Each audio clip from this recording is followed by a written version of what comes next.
Oi, turma, bom dia, tudo bem? Hoje nós vamos iniciar aí a nossa unidade 2, da nossa apostila 2. Nós vamos falar sobre os aspectos econômicos do continente europeu. Vamos aprender aí um pouquinho sobre a economia desse continente tão importante que abriga aí países que são extremamente importantes hoje, economicamente, politicamente, no nosso cenário mundial.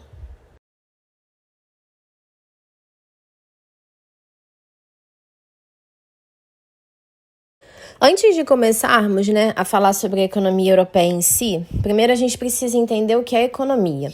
A economia, ela é o conjunto de atividades desenvolvidas pelos homens, visando a produção, distribuição e o consumo de bens e serviços necessários à sobrevivência e à qualidade de vida.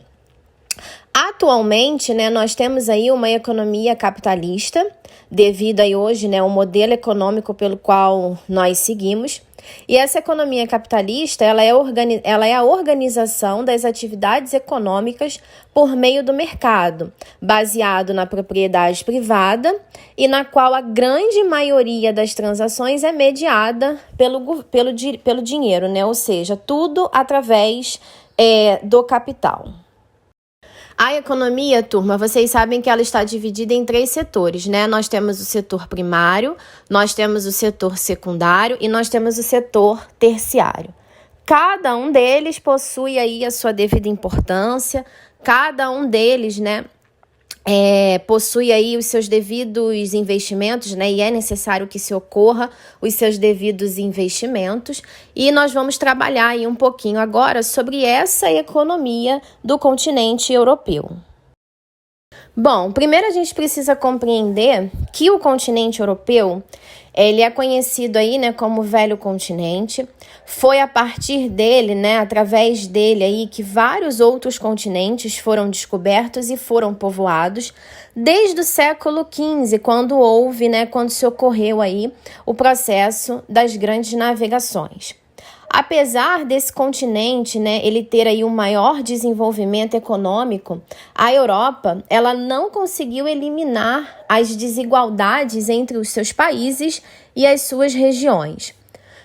Se nós formos analisar, por exemplo, o setor primário, em especial a parte da agropecuária, nós vamos ver aí as disparidades tecnológica e de produção entre a região ocidental da Europa, que é a parte da Europa ocidental altamente desenvolvida, e as regiões meridional e oriental, que no caso são classificadas aí das mais tradicionais, ou seja, as menos modernizadas.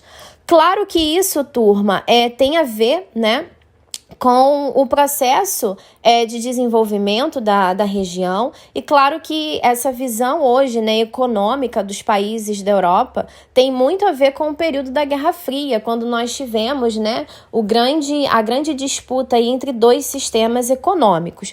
Vale lembrar que a parte da Europa ocidental, que é a parte da Europa mais desenvolvida, ela é justamente aquela que abrigou aí, e que apoiou os americanos no período da Guerra Fria, ficando com o sistema do capitalismo, ou seja, o que favoreceu posteriormente um desenvolvimento dessa região. A economia europeia, turma, ela é diversificada, competitiva e marcada pela intensa utilização de tecnologias essa, que acabaram substituindo também a mão de obra humana pela máquina. E o setor terciário hoje, ele emprega grande parte da sua população economicamente ativa.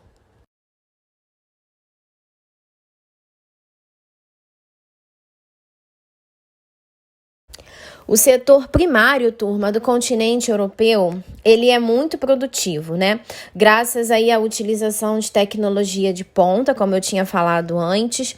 É claro que quando a gente fala de setor primário, a gente precisa prestar atenção que nem todos os países, eles vão conseguir produzir o mesmo tipo de produto, Justamente por conta aí de fatores climáticos, justamente por conta de fatores físicos da nossa superfície superfície terrestre.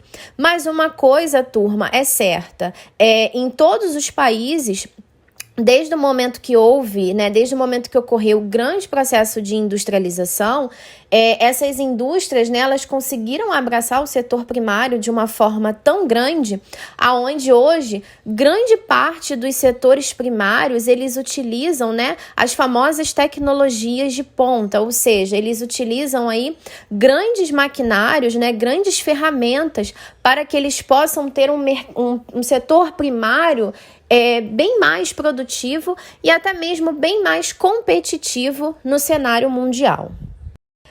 Entre os principais cultivos agrícolas do continente, nós podemos destacar aí a uva, né? E também as azeitonas. Ambas são desenvolvidas principalmente na região do Mediterrâneo, onde as condições climáticas, né, são mais favoráveis a esse tipo de cultivo. Como eu falei, dependendo da região, nós vamos ter aí um determinado tipo, né, de produto a ser produzido. Nós também temos como principais produtos sendo produzidos na Europa o trigo, a cevada e temos o centeio, temos também a batata. Nós temos alguns outros produtos, né, alguns outros produtos agrícolas que também são muito cultivados na parte do continente europeu. Mas, claro, sempre lembrando que esse setor primário hoje, ele sofreu um intenso processo de mecanização na Europa, né? Ou seja, ele sofreu aí uma grande transformação. Só que o setor primário ele não fica restrito só na parte da agricultura. Nós também vamos ter a pecuária na região. E a pecuária ela é praticada empregando alta tecnologia, principalmente nos países nórdicos e baixos, com rebanhos bovinos para consumo da carne e derivados do leite e suínos. E também temos a pesca, né? Que tem uma certa importância, principalmente nos países da Escandinava, Portugal e Espanha. E as espécies mais comuns, né, na pesca aí é o bacalhau, o atum e a sardinha.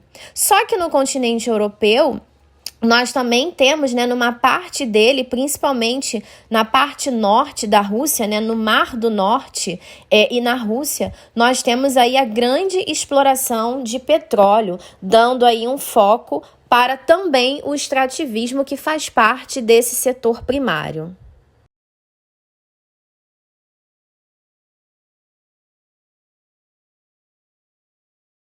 Agora vamos falar sobre o setor secundário. Não podemos esquecer, né, que a Revolução Industrial, o surgimento, né, das fábricas, das indústrias, veio justamente de um país europeu, né, veio justamente da Inglaterra, lá no século XVIII. Então, o setor secundário, que abriga aí a indústria, né, ele já foi o mais importante da Europa, justamente porque foi lá, né, que se iniciou esse processo, mas hoje ele perdeu importância por conta aí do setor terciário, que no caso vai abrigar a parte de comércios e a parte de serviços. Porém, né, além disso, o setor industrial na Europa ele ainda apresenta uma indústria forte, principalmente localizada aí na região centro-ocidental, focada na produção de bens de consumo. Os países com maior importância industrial hoje na Europa é a Alemanha, França, Inglaterra e Rússia. Mas eu sempre chamo a atenção de vocês, turma, porque a Rússia, não se esqueçam que ela tem uma pequena parte dela que é europeia, tá? Não esqueçam disso. A indústria europeia, ela é bem diversificada e muito competitiva, apesar de perder aí a liderança para os americanos e os japoneses e agora, mais recentemente, né, para os chineses. Os principais setores é o de metalurgia, siderurgia, química e petroquímica, elétrica e eletrônica, energia com grande foco também em energias renováveis, desenvolvimento e tecnologia, transportes e bens de consumo, compostos principalmente por carros, celulares, ótica, alimentação, têxtil e de moda. Eu chamo a atenção de vocês, né, que no início aí eu falei em relação que o setor secundário, ele perdeu um pouco a sua importância por conta do setor terciário. Mas isso justamente por quê? Por conta desse grande desenvolvimento. Com o passar do tempo, né, o setor industrial, ele cresceu tanto, ele se desenvolveu tanto, a ponto de que ele conseguiu, né, a ponto de que ele conseguiu aí absorver, né, essa parte dessa industrialização. Então, o que aconteceu? Antigamente, nas indústrias, né, quando elas surgiram, você precisava de mão de obra, né, você precisava de pessoas, né, de uma grande quantidade de gente trabalhando nas fábricas. Hoje, infelizmente, não é mais o que acontece. Hoje, né, essa mão de obra, ela conseguiu ser completamente substituída por conta aí do grande desenvolvimento de tecnologia. Então, hoje, turma, não só no continente europeu, mas no mundo inteiro, nós vamos ter aí um setor terciário, que é o setor que vai abrigar aí a maior parte da sociedade, né? Justamente por quê? Porque a mão de obra humana, ela foi completamente deixada de lado, né? Em alguns setores, como também aconteceu no setor primário, por conta aí do grande desenvolvimento da tecnologia.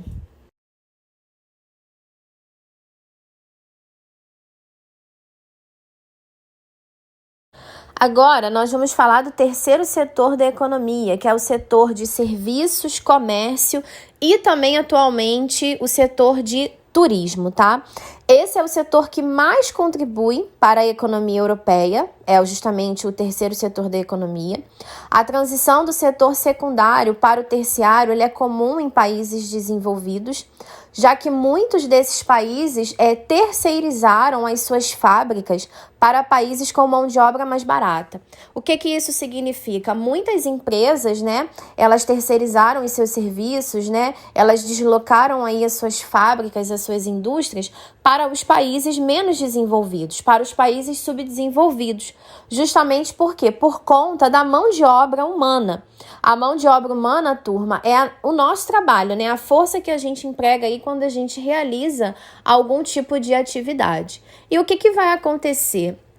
Quanto maior for, né, o grau de desenvolvimento dessa sociedade e quanto maior for aí o grau de desenvolvimento desse país, claro que a mão de obra da sua população ela será mais cara. E como nós temos aí a Europa, né, como um grande continente aí com um grande desenvolvimento econômico, claro que consequentemente a sua mão de obra não vai ser barata. Então, por conta disso, nós tivemos aí essa terceirização desses serviços. Essa terceirização ela é somada, né, adicionada aí com a mecanização das fábricas, que fez com que o número de empregos do setor secundário caísse. Justamente como eu falei para vocês anteriormente, né? O grande desenvolvimento aí da indústria proporcionou essa situação, né? Proporcionou aí essa exclusão de mão de obra no setor secundário. E o poder de compra da população europeia, ele também contribui para o fortalecimento do setor terciário. Nesse setor, nós podemos citar os transportes, os bancos, os serviços de internet, o comércio, tanto o interno, né, como de importação e exportação, e o turismo, que tem grande peso nos ganhos desse setor.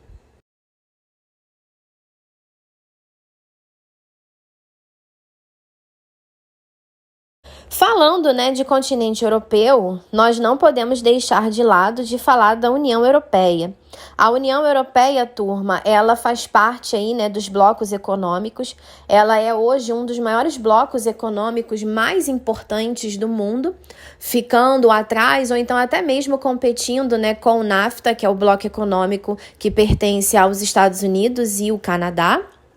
A União Europeia, ela é o maior bloco econômico do mundo, conhecido pela livre circulação de bens, pessoas e mercadorias, e pela adoção de uma moeda única, o euro.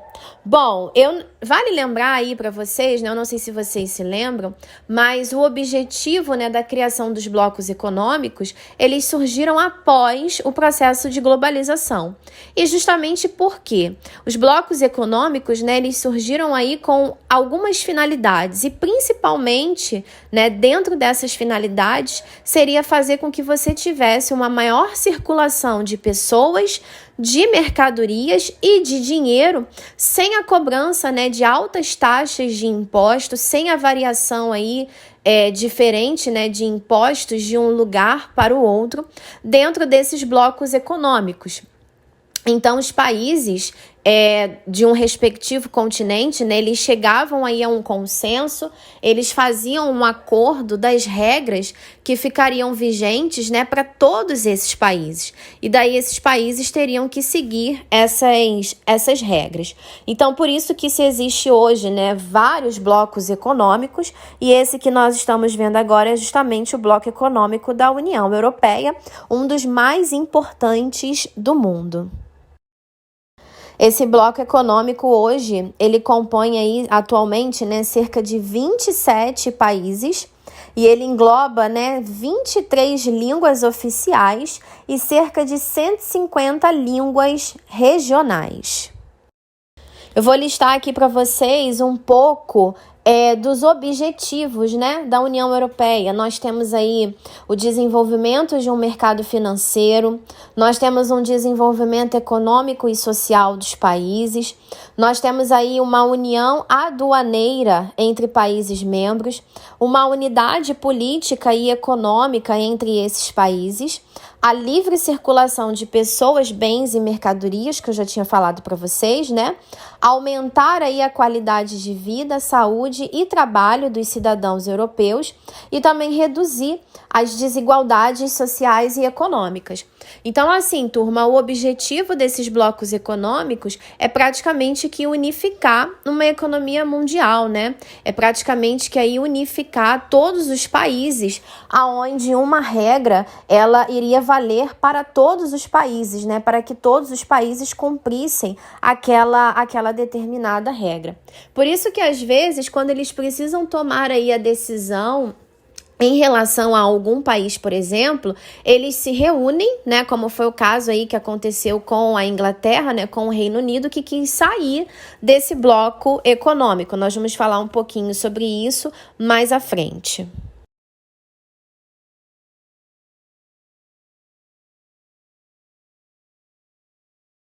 Aqui, turma, eu coloquei para vocês a bandeira da União Europeia, né, o símbolo da União Europeia, tá? E ela representa aí, né, a identidade da Europa.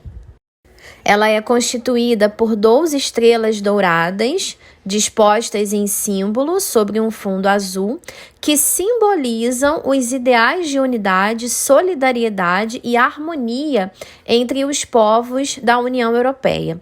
O número de estrelas ele não está relacionado com o número de países da União Europeia. O círculo é um símbolo de unidade.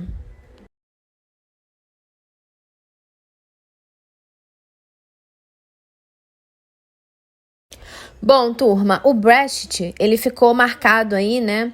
Ele representa aí o processo de saída do Reino Unido da União Europeia, iniciado aí, né? Eles entraram num pedido, né, de saída desde 2017 e a previsão de terminar seria justamente em 2020.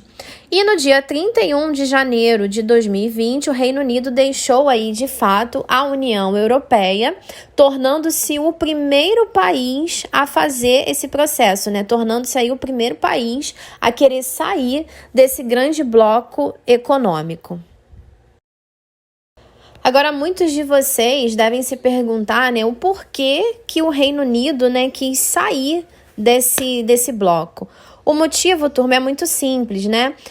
A União Europeia, ela tinha acordos, né? Quando ela fazia acordo entre os países, era necessário que todos os países, eles aderissem às leis, né? Eles aderissem aí às medidas que eram tomadas quando se tinha reunião de todos os países que pertencem à União Europeia. Um dos motivos, né, que levaram aí a essa saída do Reino Unido também foi justamente a questão de que dentro desse bloco econômico, né, os países teriam que dar uma certa liberdade de transição entre a sociedade, entre mercadorias, né, ou seja, o ir e vir tanto de pessoas quanto de mercadorias, e até mesmo, né, a colocação aí de taxas de impostos que seriam praticamente que a mesma para todos os países que pertencem a esse bloco econômico. Então, a Inglaterra, ela não concordava com muitos acordos, né? Com muitos acordos, muitas propostas que eram colocadas em práticas pela União Europeia, né? Pelo bloco econômico pelo qual ela fazia parte. Então, por conta disso, eles resolveram aí sair, né? Eles resolveram pedir aí a saída deles desse bloco econômico. Bom, turma, essa foi a nossa aula de hoje. Até a próxima.